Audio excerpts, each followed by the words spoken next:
Good day. This is the Professor, CBMD PhD.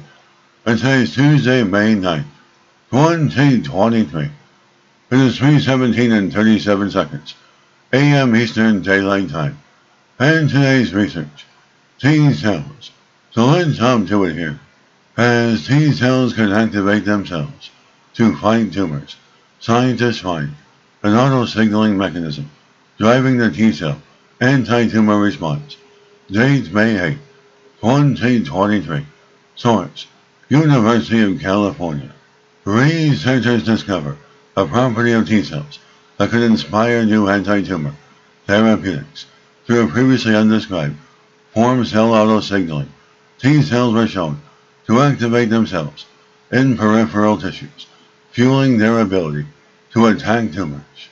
As T cells are a type of white blood cell that protect against infection and help fight cancer in the lymph organs, T cells are trained by antigen-presenting cells, which, as their name suggests, present an antigen, a piece of tumor, or pathogen, to T cells, stimulating an immune response.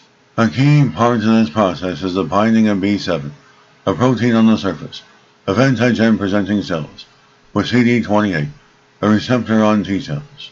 As this B7-CD28 interaction is a major driver of the T cell immune response. Once trained, T cells leave the lymph organs and travel through the body to find and attack their targets. More recent work has since revealed that T cells can actually produce their own B7 or take the B7 protein from the antigen-presenting cells and bring it along with them, but exactly why they do this has remained unclear. And this also led the researchers to wonder whether T cells, now equipped with both a receptor and its ligand, might be able to activate themselves. As through a series of experiments, the researchers found that T cells could indeed self-activate by puckering their cell membrane inwards to allow the B7 protein and the CD28 receptor to bind each other. As people often assume the cell membrane is flat, but it actually looks more like a coastline with lots of coves and bays, they found that the local membrane curvatures are actually a rich dimension of T cell auto-signaling, which is paradigm shifting in a field that assumed this only happened across cells. The researchers then confirmed that this auto-stimulating was indeed effective in boosting T cell function and slowing tumor growth in a mouse model of cancer. The scientific investigators noticed when a T cell exists, a lymph organ, and enters a tumor environment, it is like leaving home and going for a long trek in the woods. The same way a hiker brings snacks to sustain them through the trip, the T cells can bring their own signal to keep them going. Now the exciting question is, how much farther will they go if we can provide more food?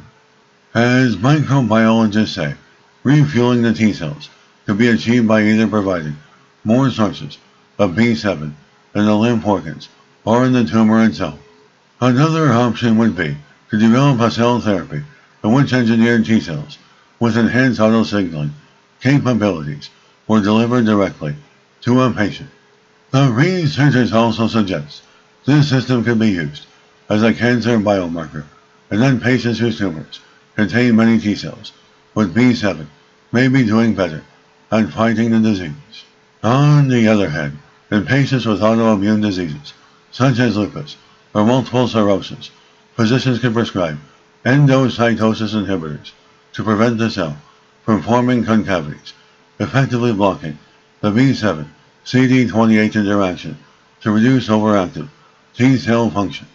They found a way that T cells are able to live outside of their normal homes and survive in the foreign environment of a tumor, and we can now develop clinical strategies for increasing or decreasing these pathways to treat disease. And this is a professor of microbiology, bioinformatics, pathophysiology, and leader of research. This video was created for educational purposes only. Hope you enjoyed listening. Until next time, have a great day.